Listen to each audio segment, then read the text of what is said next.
तो बच्चों हम लोग जो है जो बेटा हमारा पुराना लेक्चर था, पिछला लेक्चर, तो उसके आगे बेटा ये जो है हम आपको अभी थोड़ी देर तक ये प्रयास करेंगे कि हम आपको ये समझा सकें कि रेट ऑफ रिएक्शन क्या होता है, राइट। तो इसके लिए बेटा हम लोग सबसे पहले पढ़ेंगे लॉ ऑफ मास एक्शन। तो बच्चों ये सारे लेक्चर अगर एक साथ देखे जाते हैं तो आपको ज़्यादा समझ में आएगा। मीन्स पिछले लेक्चर से अगले लेक्चर का कनेक्शन है और उसके पहले वाले लेक्चर का उसके पहले वाले लेक्चर से कनेक्शन रहता है। तो ये कुछ इस प्रकार से रहता है बेटा। तो आइए हम लोग डिस्कस करते हैं लॉ ऑफ मास एक्शन। और हमें जो आज आपको समझाना है तो वो समझाने वाला पॉइंट ये है कि रेट ऑफ रिएक्शन क्या है, मोटे मोटे तौर पर आप उसे कैसे समझ सकते हैं।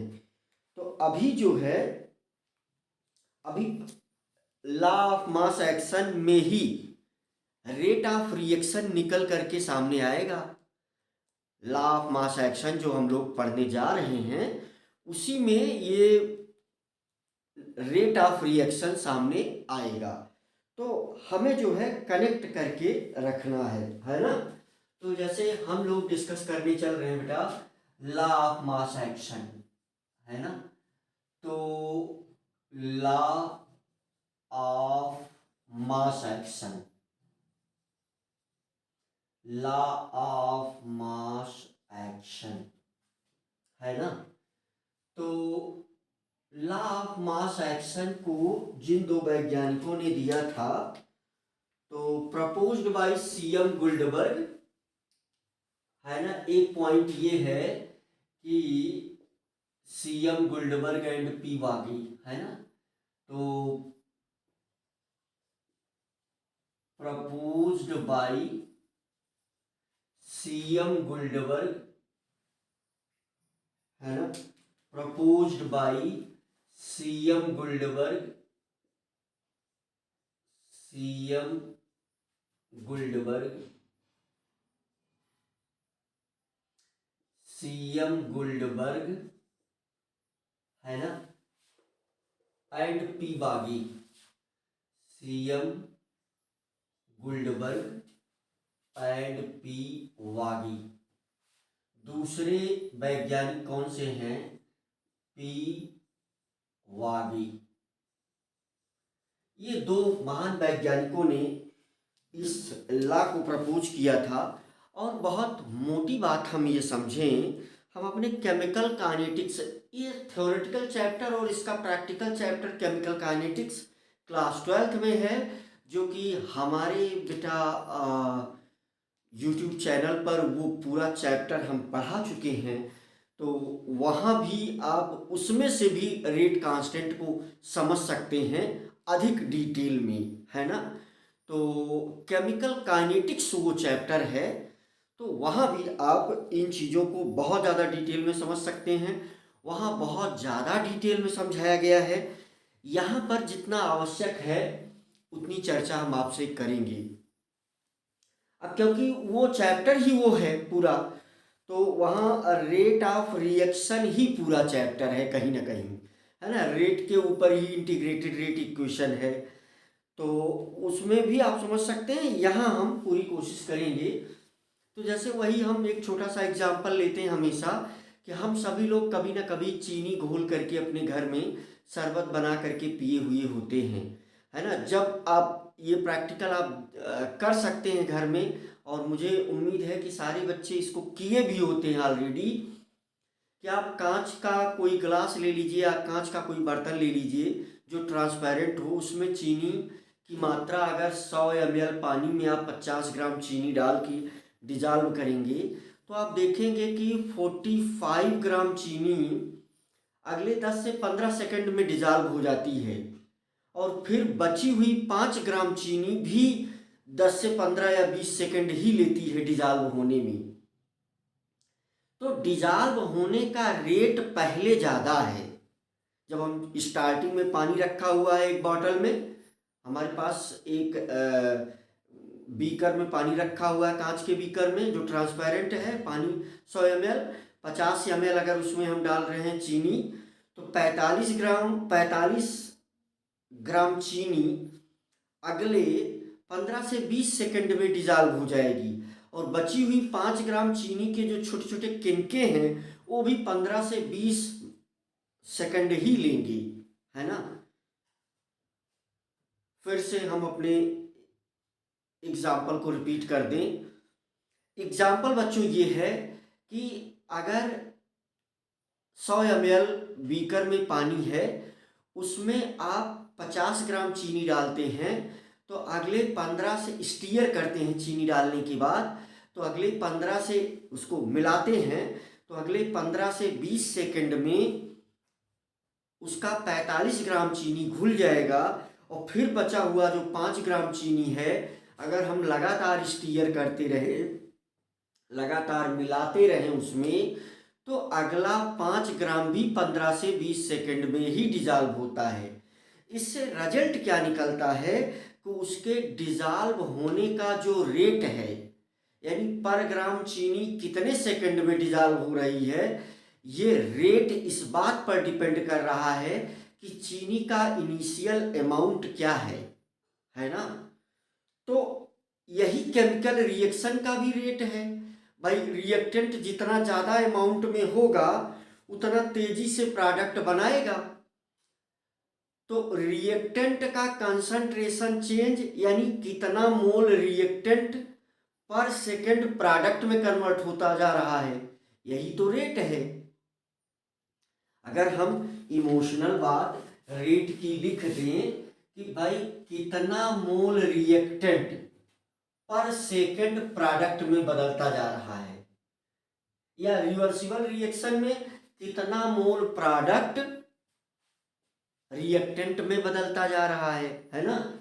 तो जैसे अगर हम रेट की बात करें कि रेट ऑफ रिएक्शन क्या है, अब ये रूल ला भी देखेंगे, रेट ऑफ रिएक्शन इस ला से भी निकलेगा, लेकिन दो मोटी बात लिख दें तो रेट ऑफ रिएक्शन बच्चों ये है कि कितना मोल, है ना। रेट ऑफ रिएक्शन क्या है कि कितना मोल रिएक्टेंट का 1 सेकंड में प्रोडक्ट में बदलता जा रहा है ना। रिएक्टेंट का, रिएक्टेंट है ना, रिएक्टेंट का कितना मोल, कितना मोल 1 सेकंड में प्रोडक्ट में बदल जा रहा है, प्रोडक्ट में बदल जा रहा है। या इसी बात को हम और कैसे लिख सकते हैं, हम ऐसे भी लिख सकते हैं कि अगर वो रिएक्शन रिवर्सिबल है तो प्रोडक्ट का कितना मोल, है ना, प्रोडक्ट का कितना मोल 1 सेकंड में रिएक्टेंट में बदल जा रहा है, बदल जा रहा है रिएक्टेंट में, रिएक्टेंट में। इसको अगर हम किसमें बदलेगा, बदल जा रहा है प्रोडक्ट में। इसी की टेक्निकल बात आओ हम कर लेते हैं। अब ये इमोशनल बात हमने लिख दिया आपको समझाने के लिए। अब सीएम गुल्डबर्ग का क्या लॉ है, लॉ ऑफ मास एक्शन क्या है, वो अगर हम डिफाइन करें तो ये है law of mass action. Law of mass action को अब हम डिफाइन करेंगे।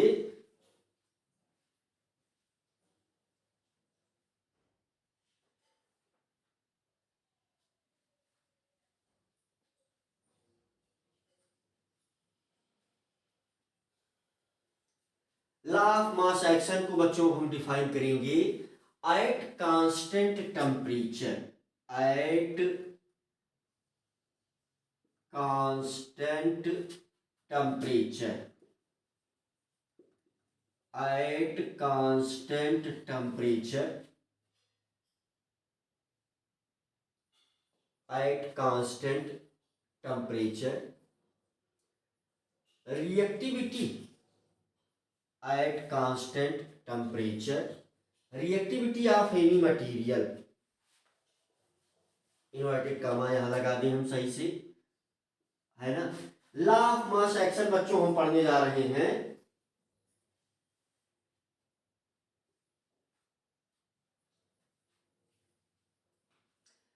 एट कांस्टेंट टेम्परेचर रिएक्टिविटी या rate, rate at which any material, any reactant,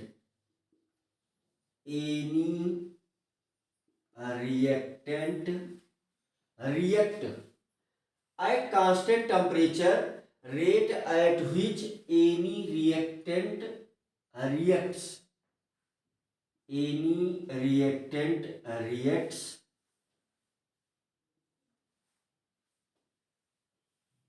at constant temperature, rate at which any reactant reacts is directly proportional to its active mass, is directly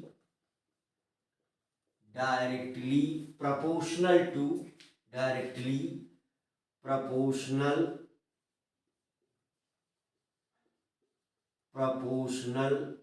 to active mass, is directly proportional to active mass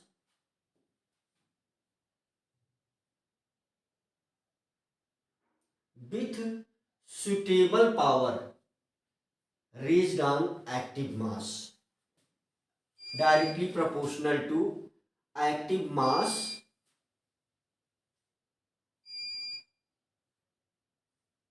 with suitable power raised on active mass, raised with suitable power raised on active mass, active mass, active mass की क्या meaning है? Concentration, है ना। Active mass means molarity, यहां पर active mass की क्या meaning है? मोलरिटी। एक्टिव मास क्या बताता है हमको? कंसंट्रेशन की molarity, molarity of concentration, molarity of concentration, molarity of concentration. And अब देखो बहुत छोटा सा ला है, दो शब्द में भी कहा जा सकता है, बाद में एक स्टेटमेंट में लिख दिया जाएगा, लेकिन हाँ भाई जब तक प्रैक्टिस नहीं करेंगे, जब तक आप बातों को रियल में समझेंगे नहीं, तब तक उसका क्या ही अर्थ रह जाएगा। बिना क्वेश्चन प्रैक्टिस के, बिना वीडियो को रोक करके, बार बार बातें सुन करके, आके वीडियो को बंद करके खुद सोच करके भाई क्लियर नहीं होती कोई चीज़। मैं आपको अनावश्यक नहीं बहकाऊंगा कि मैं कुछ ऐसा जादू करने जा रहा हूं जिससे आपके समझ में कुछ बात आ जाएगी, ऐसा बिल्कुल नहीं होगा। बार बार आप वीडियो को देखें, बार बार आप उसे समझें, बार बार क्वेश्चन प्रैक्टिस करेंगे तब होगा। तो eight constant temperature, rate at which any reactant reacts is directly proportional to active mass with suitable power raised on active mass। Active mass की मीनिंग है मोलरिटी ऑफ मोलरिटी है ना। कंसंट्रेशन की molarity को हम यहाँ एक्टिव मास के लिए लेते हैं, and rate of reaction and rate of reaction and rate of reaction is directly proportional to is directly proportional to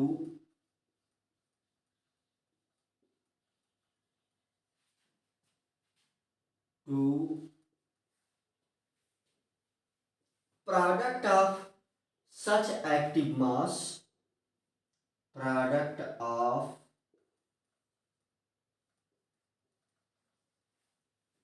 such active mass, product of such active mass,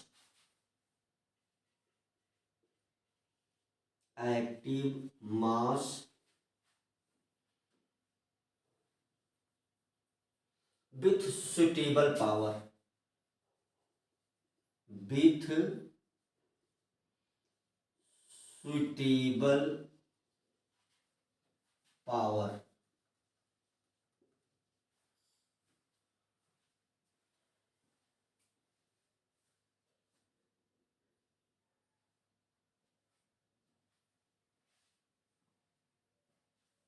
Active mass with suitable power. Rate of reaction is directly proportional to product of such active mass, such,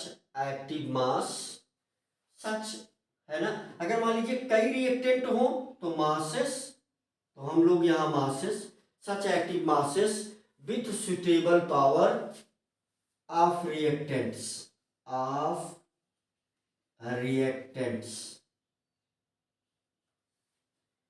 तो ये जो है CM गुल्डबर्ग और P वागे के द्वारा दिया गया ये बच्चों ला है।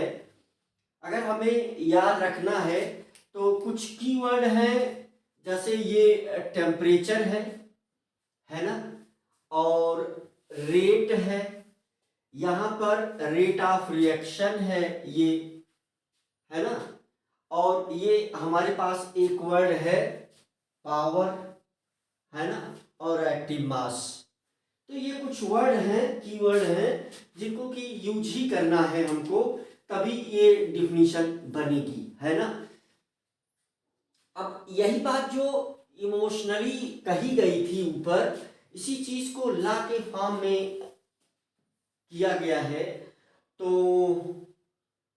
आप यहाँ देख लें और समझ लें।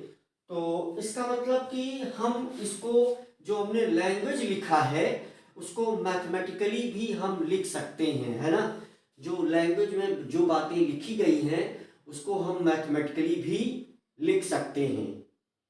तो जैसे simply you can say rate of reaction को हम आर से रिप्रेजेंट कर दें, है ना। तो ये मैथमेटिकली कैसे लिखा जा सकता है कि ये आर प्रोपोर्शनल टू, है ना, एक्टिव मास जो है वो कंसंट्रेशन में लिखा जाएगा। तो ये एक्टिव मास को डिनोट करने का साइन है, विथ सुटेबल पावर मींस ये एन है ना। ये कोई सुटेबल पावर है, ये एन ही क्या दिखा रहा है हमारे पास, सुटेबल पावर। और ये जो बड़ा वाला क्लोज्ड ब्रैकेट है, ये क्लोज्ड ब्रैकेट क्या डिनोट करता है, कंसंट्रेशन को डिनोट करता है, कंसंट्रेशन, है ना। और ये इसी चीज को हम क्या बोल रहे हैं इस समय, है ना, इसी चीज को हम क्या बोल रहे हैं इस समय, एक्टिव मास, एक्टिव मास। और एक्टिव मास फाइंड आउट करने के लिए हमें फाइंड आउट करना होगा मोलरिटी,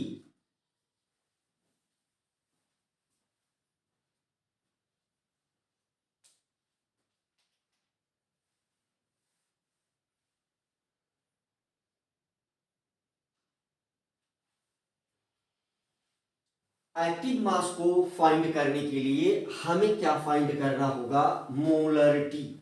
हम सभी को पता है ना, हम सभी को पता है कि यहाँ पर हम एक कांस्टेंट, प्रोपोर्शनलिटी साइन को हटाने के लिए हम एक कांस्टेंट यूज करते हैं। तो फिर R इज इक्वल टू के कंसंट्रेशन, कंसंट्रेशन ऑफ रिएक्टेंट, यहाँ पर कंसंट्रेशन ऑफ, हम चाहें तो रिएक्टेंट लिख सकते हैं।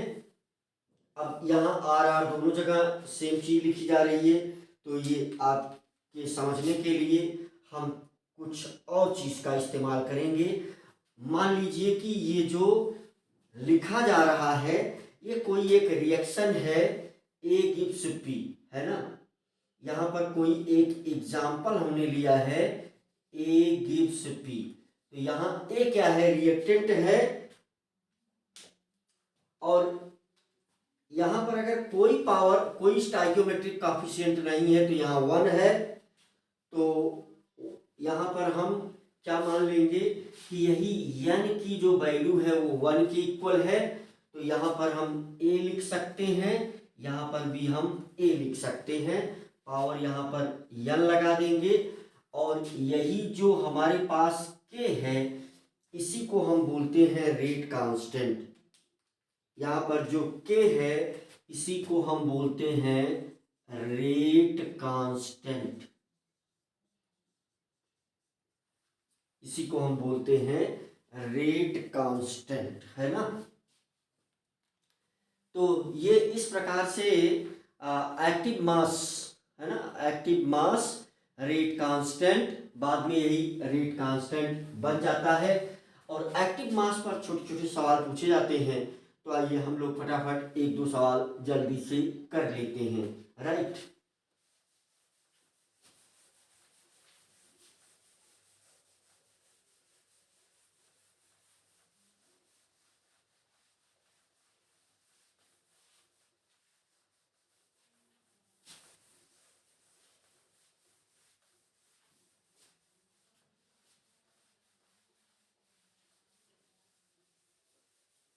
तो बच्चों, जैसा कि हमने ये बात आपको बता दिया कि एक्टिव मास को कैलकुलेट करने की मीनिंग ये है कि हम लोग कैलकुलेट करेंगे मोलरिटी, है ना। एक्टिव मास को कैलकुलेट करने की मीनिंग ये है कि हम लोग कैलकुलेट करेंगे मोलरिटी, राइट। तो जैसे मान लीजिए हमसे सवाल पूछ लिया जाए कि 2 लीटर वेसल में 1.7 ग्राम अमोनिया गैस है, तो इसका एक्टिव मास बताइए, है ना।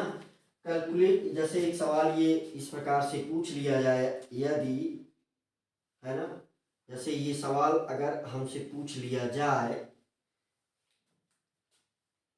क्वेश्चन ये छोटा सा,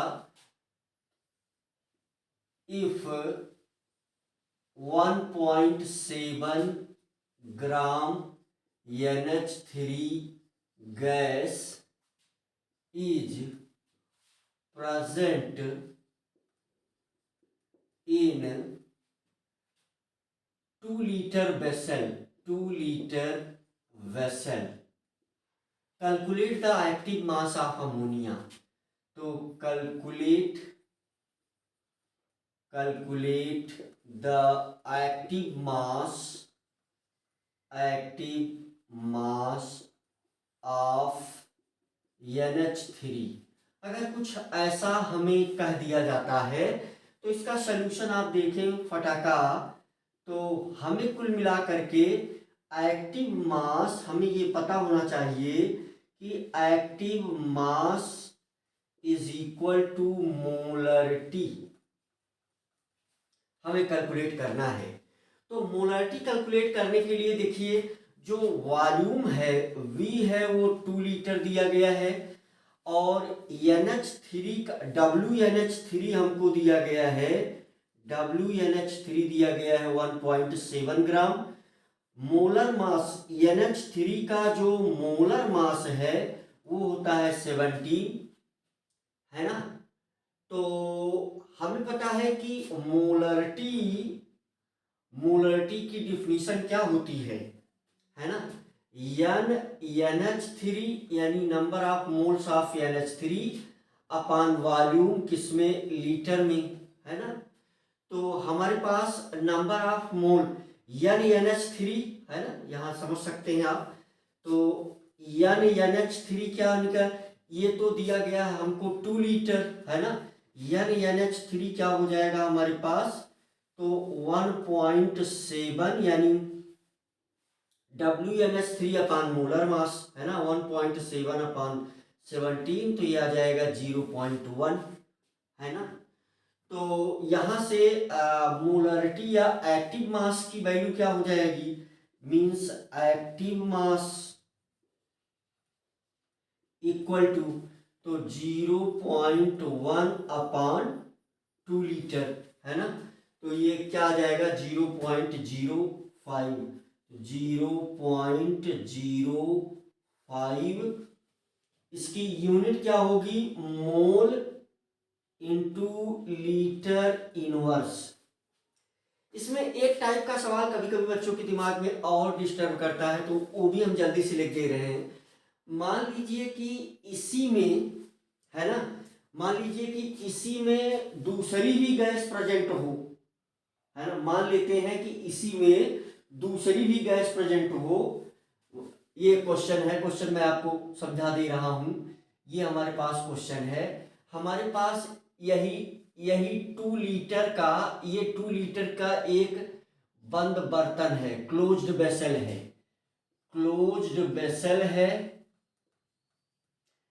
क्लोज्ड वेसल है, और इसमें दो गैस प्रेजेंट है। एक तो यही इतना, कितना, 1.7 ग्राम NH3 प्रेजेंट है, और दूसरी गैस यहाँ पर प्रेजेंट है, O2 प्रेजेंट है, और वो प्रेजेंट है हमारा 0.32 ग्राम, है ना। कभी कभी बच्चों के दिमाग में चलेगा कि क्या ये दो गैस प्रेजेंट है, तो दोनों के लिए ये क्लोज्ड वेसल, क्लोज्ड वेसल का जो वॉल्यूम है ये कितना है, 2 लीटर। तो जब हम कैलकुलेशन करेंगे तो इसके लिए भी हम 2 लीटर यूज करेंगे, इसके लिए भी हम 2 लीटर यूज करेंगे। ऐसा नहीं हो जाएगा कि दो गैस है तो इसके लिए हम 1 लीटर यूज करेंगे, इसके लिए 1 लीटर यूज करेंगे, है ना। तो यहां आपसे दो बात पूछेगा कि यहां active mass of NH3 is equal to what. दूसरा आपसे पूछ सकता है, दूसरा आपसे पूछ सकता है active mass of O2, active mass of O2 is equal to what. तो देखिए NH3 का एक्टिव मास जो यहां कैलकुलेट किया गया वही वहां भी होगा। तो सॉल्यूशन में first part as it is होगा। अब ये डाउट में नहीं रहना चाहिए बच्चों को कि यहाँ दो गैसें ले ली गई हैं तो इस वॉल्यूम को आधा आधा कर दिया जाएगा, नहीं, है ना। हमसे एक्टिव मास पूछा जा रहा है, तो जो पूछा जा रहा है वो हम बताएंगे। ऐसा हम अपने दिमाग में विचार नहीं करेंगे कि ये 2 लीटर वॉल्यूम, इसके लिए NH3 के लिए 1 लीटर बट जाएगा और 1 लीटर O2 के लिए बट जाएगा, ऐसा बिल्कुल नहीं है। 2 लीटर में O2 भी प्रेजेंट है, इसी 2 लीटर के कंटेनर में ये भी प्रेजेंट है, तो दोनों के लिए वॉल्यूम 2 ही लीटर हम कंसीडर करेंगे। तो पहला वाला सवाल तो यही लग जाएगा, मीन्स उस क्वेश्चन का भी पहला वाला सॉल्यूशन ऐसे ही सेम रहेगा। दूसरा वाला जल्दी से हम कैलकुलेट कर देते हैं। तो यहाँ एक्टिव मास ऑफ O2, है ना, तो एक्टिव मास ऑफ O2 ये पूछा जा रहा है। तो हमें पता है कि NO2 number of moles of O2 upon volume, है ना, अपान वॉल्यूम, और किसमें, लीटर में। तो number of moles of O2 given weight upon molar mass, तो 0.32 डिवाइडेड बाई 32। O2 का मोलर मास कितना है, 32 अपान 2 लीटर। तो ये हम डिवाइड करेंगे तो ये हो जाएगा 0.01 डिवाइडेड 0.01 अपान 2, ये आ जाएगा 0.005 मोल इंटू लीटर इनवर्स। अब चाहे इसमें 2 गैस हो, 3 गैस हो, 4 गैस हो, 5 गैस हो, है ना, तो फिर लेकिन हम वॉल्यूम को हमेशा 2 ही लीटर रखेंगे, इस बात को ध्यान दीजिएगा। चलिए एक सवाल होमवर्क दे देते हैं इसको आप, उसमें हम 3 गैस शामिल कर दे रहे हैं, क्वेश्चन को हम आपको समझा दे रहे हैं जल्दी से।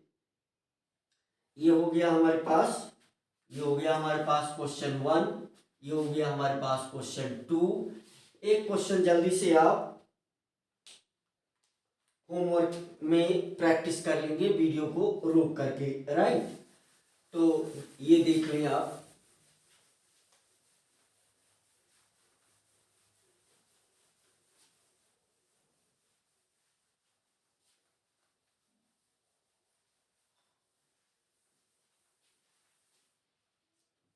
ये फटाफट आप देख लें। यहाँ पर एक क्वेश्चन ये है, क्वेश्चन को मैं समझा दे रहा हूं।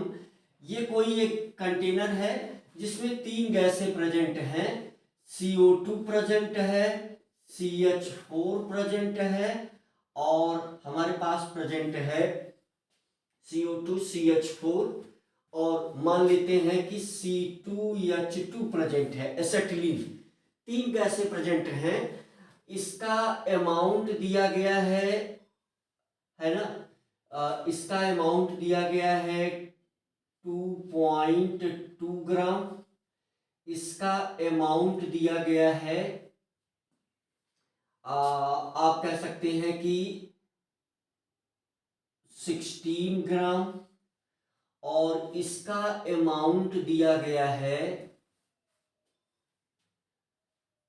2.6 ग्राम, 2.6 ग्राम।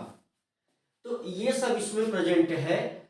वो हमसे जानना चाहता है एक्टिव मास, इन सभी का हमसे जानना चाहता है। 3 क्वेश्चन हमसे कर रहा है, सभी का ये जानना चाहता है कि आप सभी का एक्टिव मास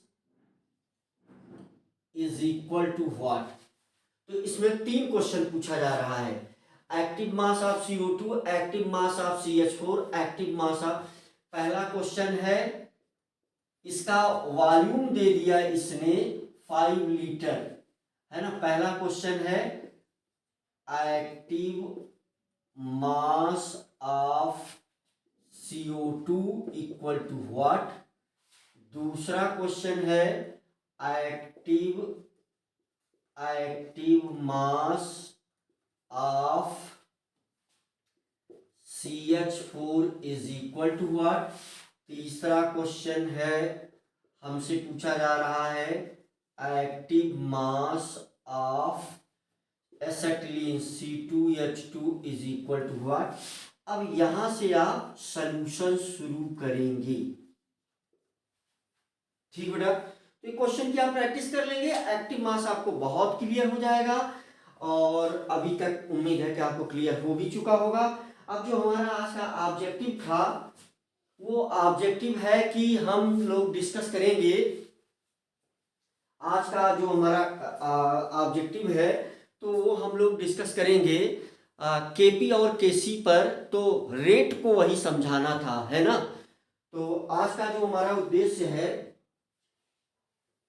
तो आज का बच्चों जो हमारा उद्देश्य है आज के लेक्चर का, तो उसमें हम केपी और केसी को आपको समझा दें, रेट के माध्यम से रेट कांस्टेंट को आप समझ लें, और फिर इक्विलिब्रियम कांस्टेंट और रेट कांस्टेंट में क्या डिफरेंस है वो भी बातें आप थोड़ा सा जान लें, और फिर हम केपी और केसी में रिलेशन बना लें, ठीक है।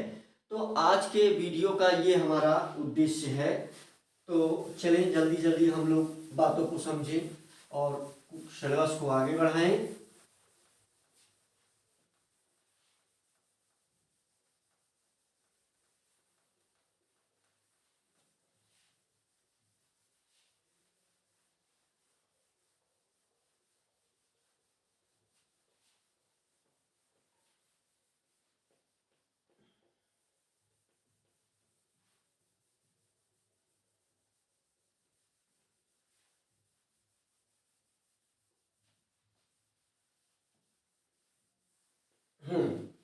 तो जल्दी जल्दी हम लोग इस बात को आगे बढ़ाएं और समझें।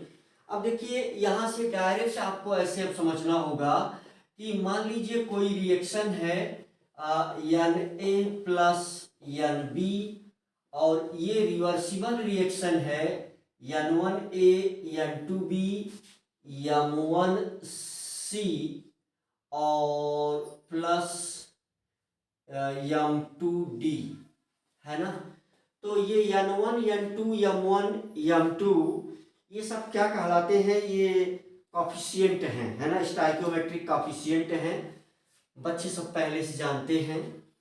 तो ये N1 और N2 ये स्टाइकियोमेट्रिक कॉफिशिएंट है किसका, रिएक्टेंट का। ये M1 और ये M2 स्टाइकियोमेट्रिक कॉफिशिएंट है प्रोडक्ट का, है ना। तो ये छोटी छोटी बातें मुझे पूरी उम्मीद है कि ये बच्चे सब जानते हैं। और अब अगर इसके लिए इसमें लॉ ऑफ मास एक्शन को हम अप्लाई करें, लॉ ऑफ मास एक्शन को अगर हम अप्लाई करें तो सिंपल सी बात है कि rate of reaction means ROR is equal to K concentration of A power N1, है ना, और कंसंट्रेशन ऑफ B इंटू, चलिए इसमें इससे भी हम क्या कैलकुलेट करते हैं, इक्विलिब्रियम कांस्टेंट को कैलकुलेट करते हैं। तो हम फॉरवर्ड रिएक्शन लिखते हैं, है ना। वैसे जो लिख रहा था मैं ये भी लिखा जा सकता है, तो लेकिन जो चीज मैं लिख रहा था वो भी लिखा जा सकता है, लेकिन अब डायरेक्ट यहाँ भी हम इक्विलिब्रियम कांस्टेंट को कैलकुलेट कर लेते हैं। चलिए, तो जैसे फॉरवर्ड रेट को हम RF से रिप्रेजेंट करेंगे और इसके लिए जो रेट कांस्टेंट यूज है KF है। तो concentration of A power N1 into concentration of B power N2, और बैकवर्ड रेट ये बोल देंगे हम लोग equation number 1। RB backward rate जो है वो है KB विद इन ब्रैकेट, है ना, C की पावर M1 इंटू D की पावर कंसंट्रेशन ऑफ D की पावर M2। ये हो गया हमारे पास इक्वेशन नंबर 2, है ना। तो एट इक्विलिब्रियम हमें पता है, एट इक्विलिब्रियम, अब ये हम किसके अनुसार लिख रहे हैं, according to law of mass action, है ना। ये किसके अनुसार लिखा जा रहा है, according to law of mass action, according to law of mass action, है ना, according to law of mass action. ये सभी चीजें इसके अनुसार लिखी जा रही हैं। तो इक्विलिब्रियम पर हमें पता है इक्विलिब्रियम पर क्या होता है, तो एट इक्विलिब्रियम तो हमें पता है कि इक्विलिब्रियम पर RB इक्वल टू RF। अब KF और KB क्या है, KF है forward rate constant, forward rate constant. KB क्या है, backward rate constant, backward rate constant. देखिए पिछले वीडियो में इसी छोटे से रिएक्शन को लिख करके ये चीजें थोड़ी सी लिखी गई थी, तो बच्चे ये ना सोचे कि गुरुजी उसी चीज को कॉम्प्लिकेटेड करके फिर से लिख रहे हैं, नहीं, यहाँ कुछ दूसरा भी उद्देश्य है आपको बताने का, वो क्रम से करेंगे तभी आएगा, है ना। तो यहां से हम क्या लिख सकते हैं कि KF concentration of A to the power N1, है ना, into concentration of B to the power N2 equal to KB concentration of C की power M1 into concentration of D की पावर M2। अब KF अपान KB यही क्या हो जाएगा, product upon reactant, तो concentration C power m1 into concentration D power m2 divided by concentration A power n1 into concentration B power n2। और यही क्या है, इक्विलिब्रियम कांस्टेंट है। यही क्या है, equilibrium constant, K equilibrium, K equilibrium, यही क्या है, इक्विलिब्रियम कांस्टेंट है। यही क्या है, this equal to equilibrium constant. किससे रिप्रेजेंट करते हैं, के इक्विलिब्रियम से, के इक्यू से। इसके लिए और क्या क्या यूज होने वाला है, हमने कल बताया था। इसके लिए हम क्या क्या यूज करेंगे, इसके लिए हम Kp यूज करेंगे, इसके लिए हम Kc यूज करेंगे, इसके लिए हम Ka यूज करेंगे, इसके लिए हम Kb यूज करेंगे। तो ये सब चीजें इसकी जगह पर यूज की जाएंगी, है ना। और यहां पर मैं फिर से ये बात आपके सामने रखना चाहूंगा कि इसे जटिल करने का प्रयास नहीं किया गया है। पिछले लेक्चर में जो चीजें लिखवाई गई हैं उसको भी साफ साफ आप लिखें। यहां जो लिखवाया जा रहा है सेम फॉलो करते हुए आप लिखेंगे तो आप बात को और क्लियरली समझ जाएंगे। भाई शुरू में किसी चीज की लैंग्वेज ही तो जानना है। एक्सप्रेशन या इक्वेशन कैसे लिखा जाएगा जब वो आप जानेंगे तभी तो आप सवाल लगाएंगे। अगर आप एक्सप्रेशन लिखे ही नहीं पाते हैं तो सवाल कैसे लगाएंगे। तो इसलिए इसको आप लिखें, इसमें उबे ना, क्योंकि यही चीज अब मैं प्रेशर के लिए लिखने वाला हूं, है ना। अगर मान लीजिए किसी भी रिएक्शन का हमें कंसंट्रेशन ना दिया गया हो, प्रेशर हमें पता हो, तो हम कैसे करेंगे, है ना। तो यहां पर अगर ये चीज प्रेशर के टर्म में दी गई हो तो हम कैसे लिखेंगे, उस चीज को लिखने का तरीका यहां पर अब आप समझेंगे। मीन्स इक्विलिब्रियम कांस्टेंट के लिखने का तरीका प्रेशर के फॉर्म में, यानी कोई भी रिएक्शन अगर हमारे सामने दी गई है, खूब ध्यान समझिए, अगर कोई रिएक्शन हमारे सामने दी गई है और हमसे वो कह रहा है कि इक्विलिब्रियम कांस्टेंट लिखिए, तो वो लिखने हमको आना चाहिए। उसमें हमें हेजिटेशन हमारे पास नहीं होना चाहिए, उसे हम साफ साफ लिख सकें, है ना। यही चाहता है, यही आज के लेक्चर का उद्देश्य है। जैसे मान लीजिए जो रिएक्शन हमें हमारे पास है, हमें कोई दी गई है एक रिएक्शन, हमें क्या दी गई है, एक रिएक्शन जिसमें हमको रिएक्शन में कंसंट्रेशन नहीं पता है, हमें पता है प्रेशर, हमें प्रेशर मालूम है, प्रेशर हमको पता है, तो हम इक्विलिब्रियम कांस्टेंट कैसे लिखेंगे। अब यहां एक छोटा सा फार्मूला आप जान लें, छोटा सा फार्मूला अब आप समझ लें। फार्मूला वो क्या है कि मान लीजिए ये कोई कंटेनर है, मान लीजिए कि ये कोई कंटेनर है, इसमें 2-3 गैस है। चलिए मान लेते हैं कि 2 गैस हम ले लेते हैं, चाहे 2, 3, 4, 5 जो भी हो सकता है इसमें। तो G1 है, G2 है, 2 गैस है ना। अगर दोनों गैसों का जो टोटल प्रेशर है, टोटल प्रेशर, अगर ये टोटल प्रेशर हमारे पास क्या है, दोनों गैसों का जो टोटल प्रेशर है, अगर वो हमारे पास P है ना, तो गैस G के का पार्शियल प्रेशर क्या होगा, यही रिलेशन मैं आपको बताना चाह रहा हूं, है ना। तो पार्शियल मीन, आप समझिए एक कंटेनर है, इसमें दो गैसें इस प्रकार से भरी हुई हैं। ये फार्मूला आप जाने भैया। इसमें एक गैस ये भरी हुई है, एक गैस ये भरी हुई है, दूसरी दो गैस है ना।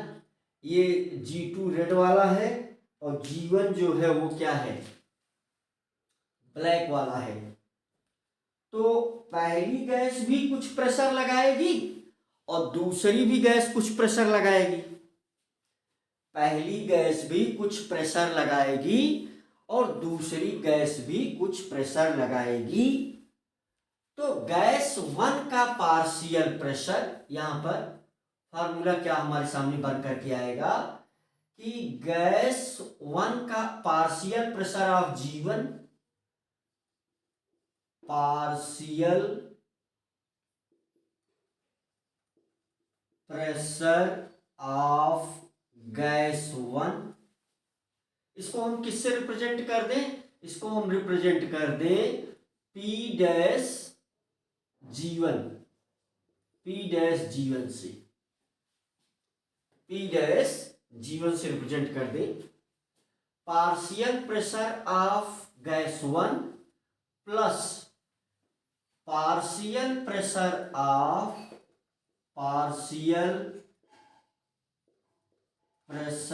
ऑफ गैस 2, है ना, गैस 2। यही इसको हम किससे रिप्रेजेंट कर दें, P डैश G2 से। इसे ही हम क्या बोलेंगे, टोटल प्रेशर P, यही वाला।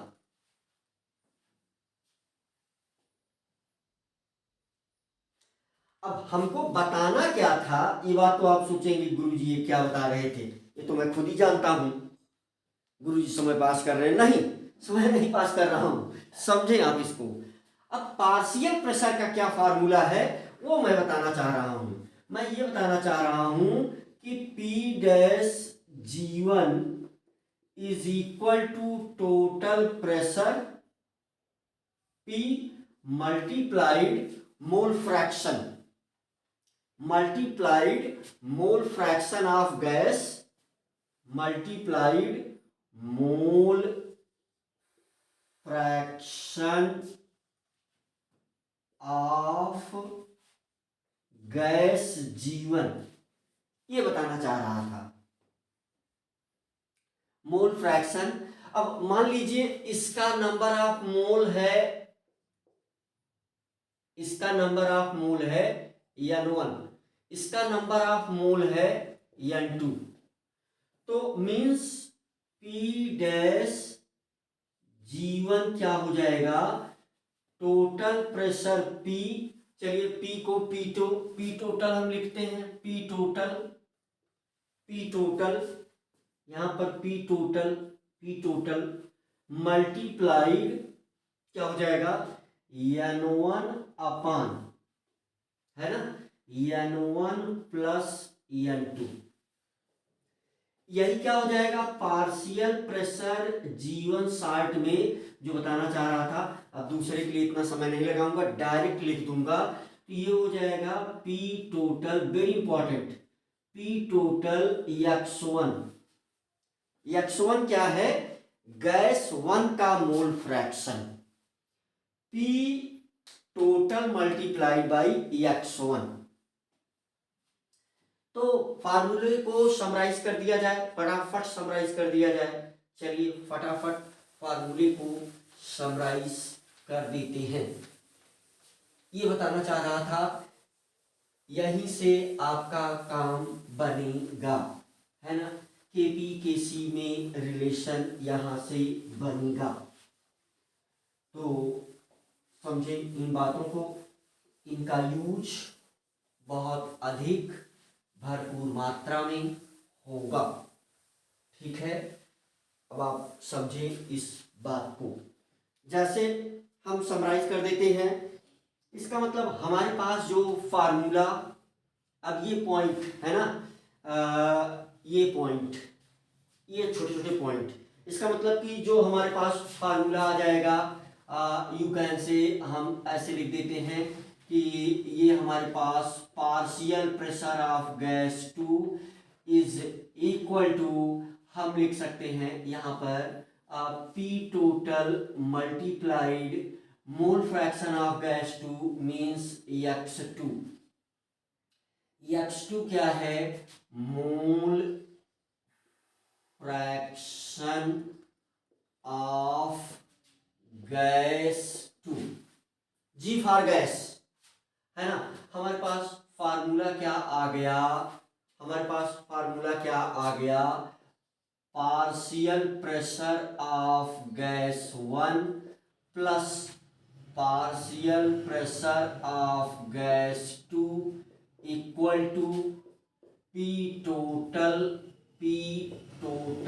Is equal to P total multiplied x1 plus P total multiplied x2।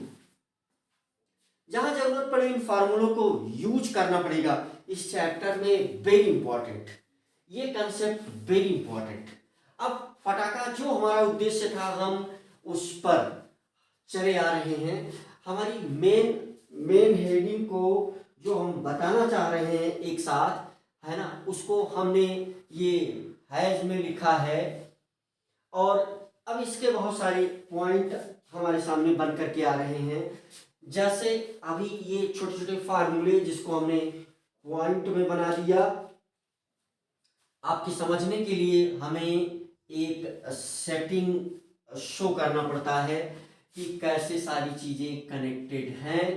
अब अगर हमारे सामने कोई रिएक्शन दिया गया है गैसीय, उसका हमें प्रेशर मालूम है, तो हम कैसे इक्विलिब्रियम कांस्टेंट कैलकुलेट करेंगे, है ना। हमारे पास ये रिएक्शन अगर दिया गया है तो हम कैसे ये चीजें लिखेंगे।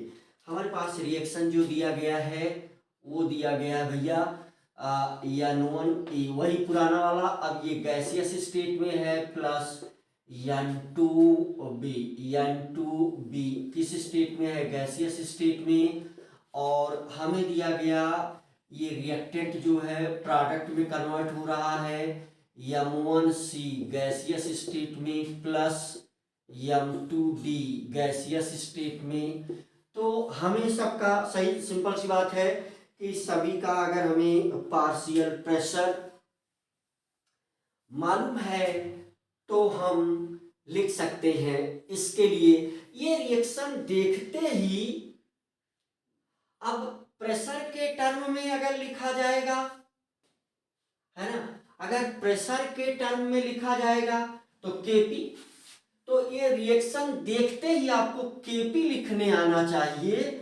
केपी मींस क्या है? Equilibrium constant in term of pressure. KP क्या है? Equilibrium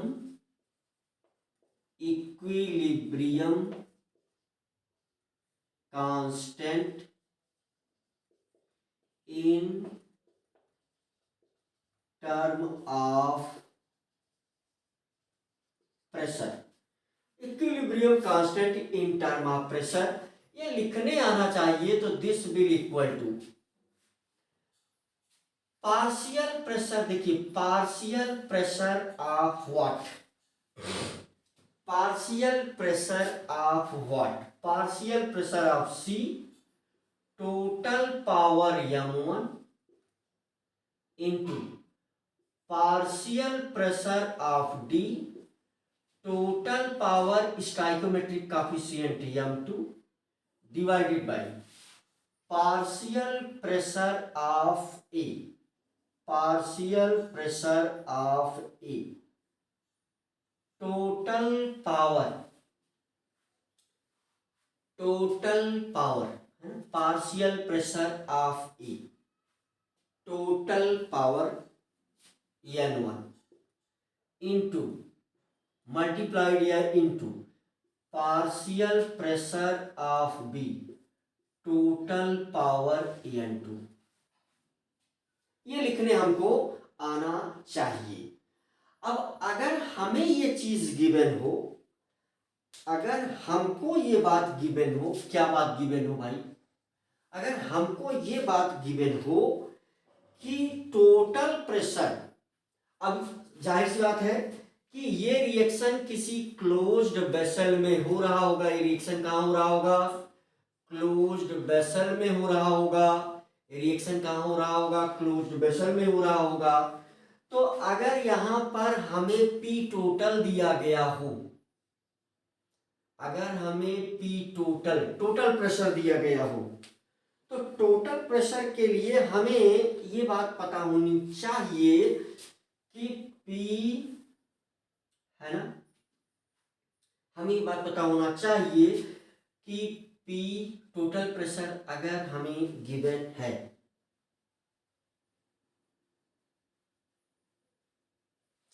partial pressure of C, partial pressure of C is equal to, है ना, partial pressure of C is equal to total pressure multiplied mole fraction of C. इस चीज को इसमें अगर आपको अप्लाई करना पड़े तो आप कर सकते हैं। अगर इस चीज को इसमें अप्लाई करना पड़े तो आपको करना चाहिए, है ना। अगर हम यहां पर टोटल इस सभी के लिए, है ना, इस सभी के लिए जो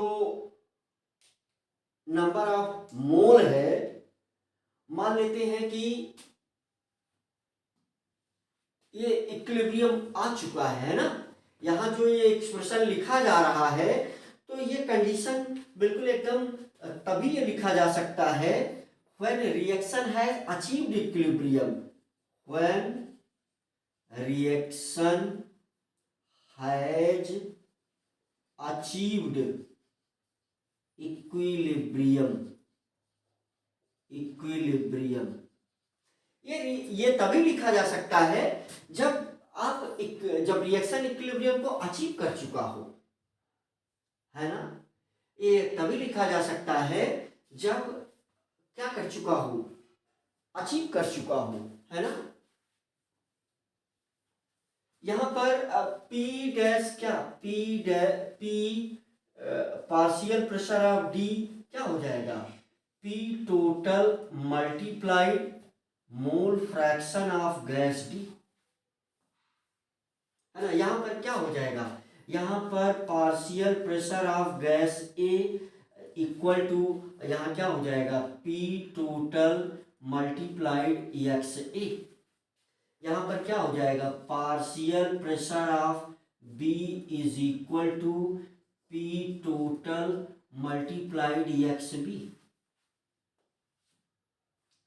अगर ये चार ही गैस है, बात को समझना है, अगर ये चार ही गैस है भैया, तो यहां जो नियम बन रहा है उस बात को समझें। यहां पर पहली चीज ये बन जा रही है, ये बात सब बनकर के सामने आ रही है कि एक्स डी प्लस एक्स, है ना, X D plus X C plus X A plus X B is equal to 1। ये भी आपको समझ में आना चाहिए। ये पहले वाले चैप्टर में इसको समझाया गया है ना। तो टोटल मोल को अगर हम n मान लें, टोटल मोल को अगर हम n मान लें, है ना, हम सबको पता है ये फार्मूला बन करके आएगा कि X D is equal to N D, है ना। टोटल नंबर ऑफ मोल को हम क्या मान ले रहे हैं, एन डी अपान एन टोटल। ये चीजें सब में अप्लाई की जाएंगी, इसको इसमें इंक्लूड किया जाएगा। जैसे अगर हमसे इसी प्रकार से अगर हमसे एक्स बी पूछा जाए तो X B is equal to क्या हो जाएगा, N B upon N total. KP के एक्सप्रेशन को आगे बढ़ाया जा सकता है, केपी के एक्सप्रेशन को आगे बढ़ाया जा सकता है, केपी के एक्सप्रेशन को आगे बढ़ाया जा सकता है और केपी के एक्सप्रेशन को इस प्रकार से भी लिखा जा सकता है। आइए लिख लेते हैं।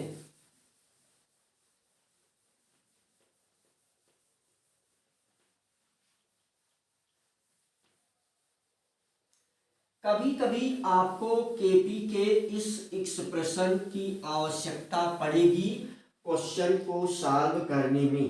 ये सारी वैल्यूज जो कुछ हमको मिली हुई है, अगर हम यहाँ सब्स्टिट्यूट करें तो यहाँ से भी हमें केपी मिलेगा और वो केपी कैसा दिखेगा, तो ये केपी ऐसा दिखेगा।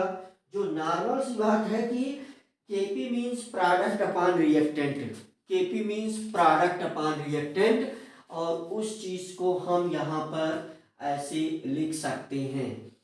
पीसी की जगह पर हम क्या लिखेंगे, पीसी की जगह पर हम लिखेंगे, है ना, पी टोटल मल्टीप्लाइड, पीसी की जगह पर हम क्या लिखेंगे, पी टोटल मल्टीप्लाइड, अब N C upon N total, ये क्या हमारे पास आ जाएगा, number of moles of C upon total number of moles N total. अब इसकी पावर क्या लग जाएगी, m1 into P total multiplied D, तो एन डी अपान क्या, एन टोटल, इसकी पूरे की पावर लग जाएगी क्या, m2 total divided by P total. अब ए पार्शियल प्रेशर ए, तो P total multiplied N A upon N total whole power क्या, n1 into P total multiplied N B upon N total whole power n1, ये भी हमारे सामने आएगा, और n2 whole power n2। इस भी एक्सप्रेशन को लिखने की आवश्यकता पड़ सकती है ना। हम आप समझे इस चीज को हम और कैसे लिख सकते हैं, इस चीज को हम और कैसे लिख सकते हैं, तो देखिए पीटी और एनटी दोनों में कॉमन है, तो यहां पर हम लिख सकते हैं N C power m1 into N D power क्या, m2 divided by N A power n1 into N B power n2 total, है ना। अब यहां से आप देख ले तो पीटी की पावर, है ना, पीटी की पावर और एमटी की पावर, तो इनटू ये हमारे पास क्या आ जाएगा, पी टोटल मल्टीप्लाइड, है ना, एन टोटल, पी टोटल हमेशा P total upon N total है ना। अगर अलग अलग लिख दें, अलग अलग लिख देते हैं, जरा सा देख लीजिए जरा सा, तो ये हो जाएगा हमारे पास मल्टीप्लाइड, तो ये हो जाएगा हमारे पास पी टोटल मल्टीप्लाइड, सभी में शामिल था, P total multiplied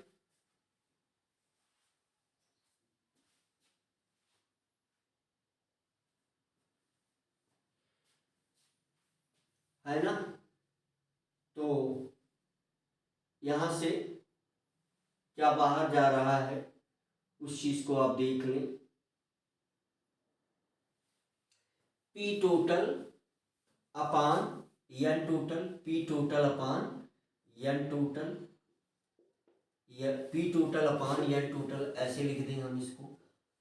P total upon N total whole power m1 plus m2, m1 plus m2 divided by, यहां पर भी p total upon n total तो whole power n1 plus n2।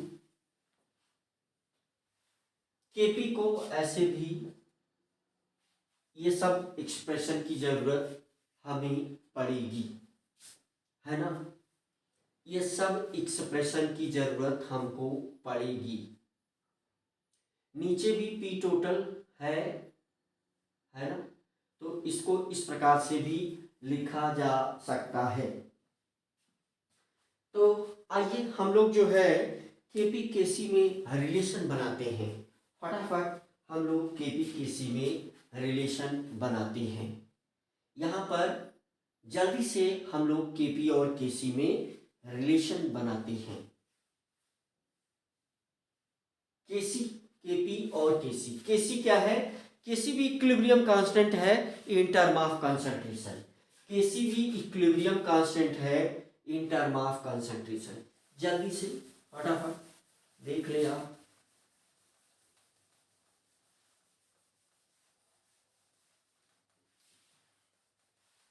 ठंडी की वजह से शायद इंक जो है कुछ ज्यादा सूख रही है।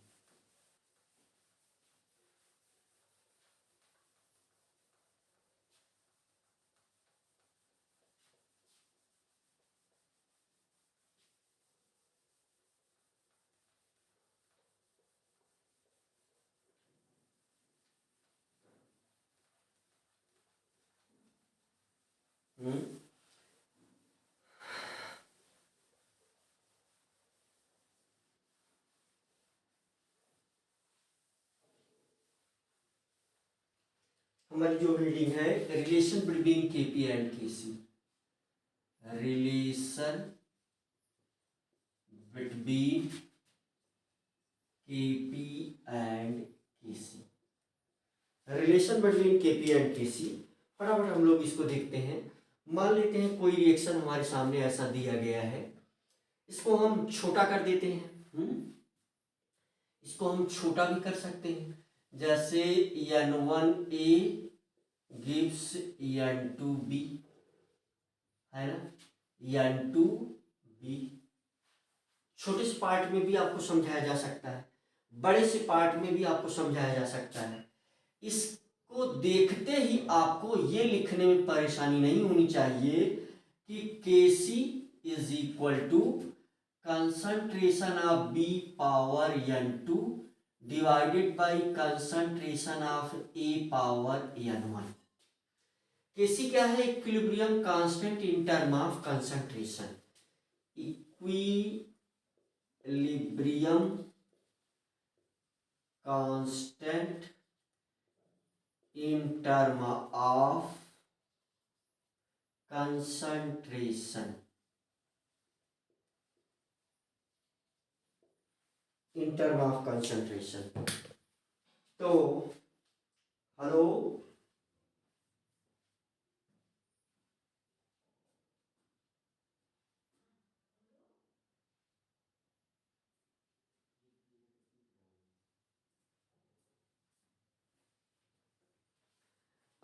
बच्चों हम जो है पार्शियल प्रेशर के रूप में भी इसको लिख सकते हैं। अगर इसके लिए हमें केपी लिखना हो, ये इक्वेशन 1 हो गई।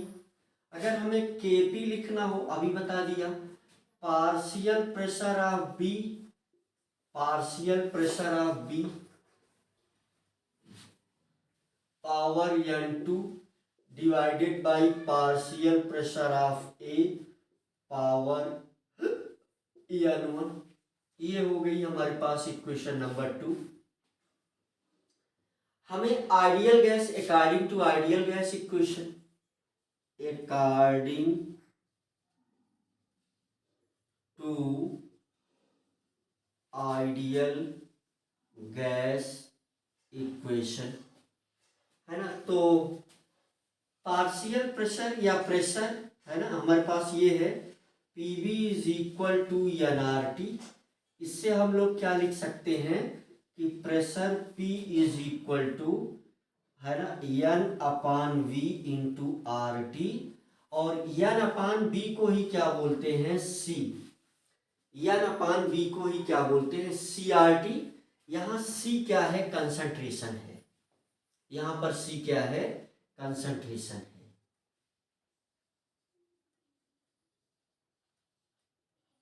कंसंट्रेशन, है ना। तो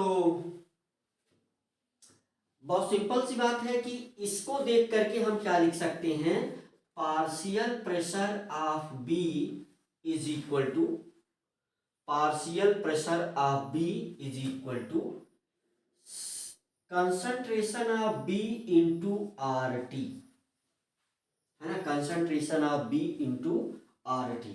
इस चीज को हम लोग लिख सकते हैं। तो यहां से देख लें अब आप फटाफट, यहां से आप इन चीजों को समझ लें।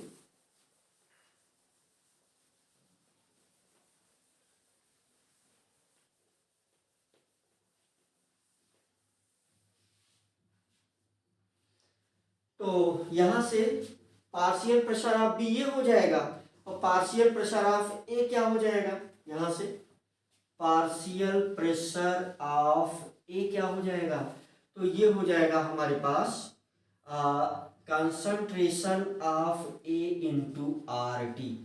तो ये आप देख लें, समझ लें आप इन चीजों को, है ना। तो इसका मतलब कि ये वैल्यू हम इक्वेशन 2 में अगर सब्स्टिट्यूट करें तो यहां से Kp की वैल्यू क्या आने वाली है, CART, नहीं, CB into RT total power. देखिए पार्शियल प्रेशर ऑफ बी, इसकी जगह पर CBRT total power N2 divided by CART total power N2, N1 total power N1।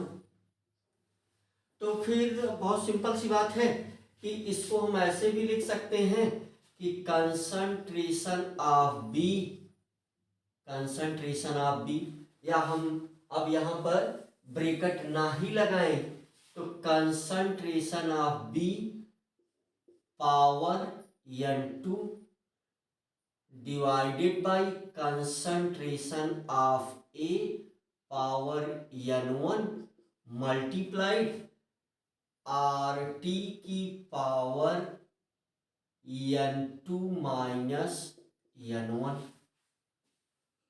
इस चीज को हम ऐसे भी लिख सकते हैं, this will be equal to, means क्या लिख सकते हैं, concentration of B power N2 upon concentration of C, है ना, concentration of A, concentration of A power N1 into RT power N2 minus N1। This is Kp। इसको हम बोल देते हैं इक्वेशन नंबर 3। तो यहां से आप देख लें, फ्रॉम इक्वेशन 1, फ्रॉम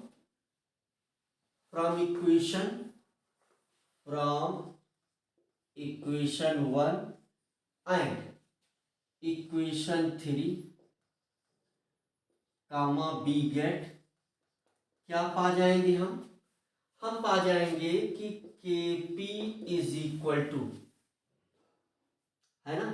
अब आप देखें ये वाला पार्ट सिमिलर नजर आएगा आपको, ये वाला पार्ट सिमिलर नजर आएगा। आप देख ले ये वाला जो पार्ट है और ये वाला जो पार्ट है ये सिमिलर है, और ये बराबर Kc है, तो हम Kc वहां रख देंगे। तो यहां से क्या हो जाएगा, this will equal to Kc into R T power, अब ये डेल्टा एन जी लिख सकते हैं हम। यहाँ पर ये एक्सप्रेशन बनता है डेल्टा एन जी, है ना, delta N G is equal to क्या, N two minus N one. Delta N G को जरूर समझना चाहिए। अगर मान लीजिए ये रिएक्शन बड़ी दी गई होती, है ना, तो number of moles of product in gaseous state, ये क्या है, N P minus N R. इसी को हम और क्या लिखते देते हैं, समीशन। मान लीजिए कई प्रोडक्ट बना होता, तो N P minus summation N R. और वो भी शर्त क्या रखी जाती है कि ये सभी के सभी किसमें होने चाहिए, गैसियस स्टेट वाले कंसीडर्ड होंगे, गैसियस स्टेट, है ना। तो यहां से एक बात बहुत बिल्कुल साफ है कि इसमें कंडीशन जो केस वन बनेगा, केस वन, तो केस वन में क्या है, अगर डेल्टा एन जी की वैल्यू 0 आ जाए तो ये हमको ये बताएगा कि के पी इज इक्वल टू के सी। केस टू ये बनेगा, केस टू, अगर डेल्टा एन जी की वैल्यू, डेल्टा एन जी की वैल्यू ग्रेटर देन, है ना, डेल्टा एन जी की वैल्यू अगर 0 हो जाए तो ये दोनों इक्वल हो जाएंगे। डेल्टा एन जी की वैल्यू अगर 1 हो जाए, है ना, चाहे 1 हो जाए या 1 से अधिक हो जाए, है ना, delta N G is greater than equal to 1, तो ये हमको क्या बताएगा कि Kp इज ग्रेटर देन,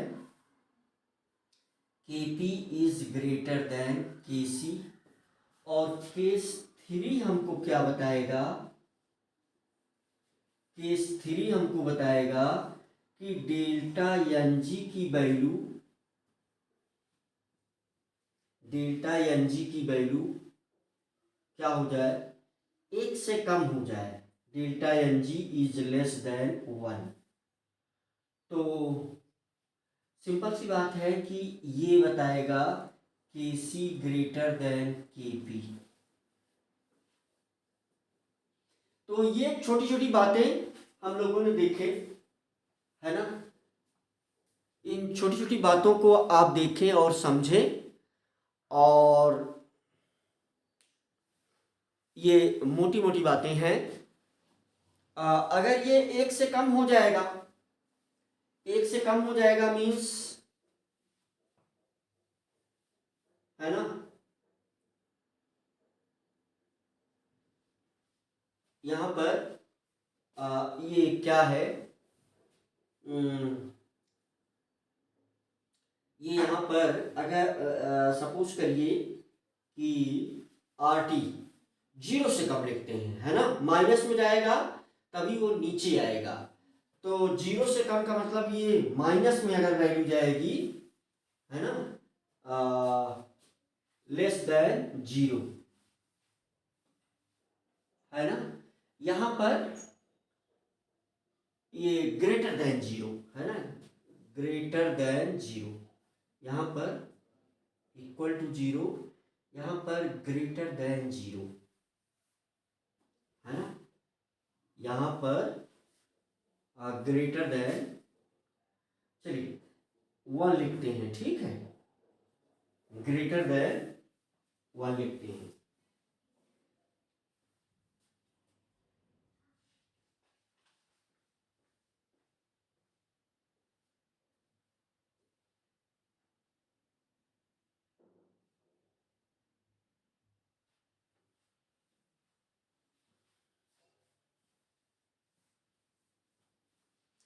और सिंप्लीफाई करने के लिए जो है इसको लिखते हैं लोग इससे जुड़े हुए जो क्वेश्चन हैं, हम लोग इससे जुड़े हुए जो क्वेश्चन हैं तो उसको हम नेक्स्ट वीडियो में देखते हैं, राइट।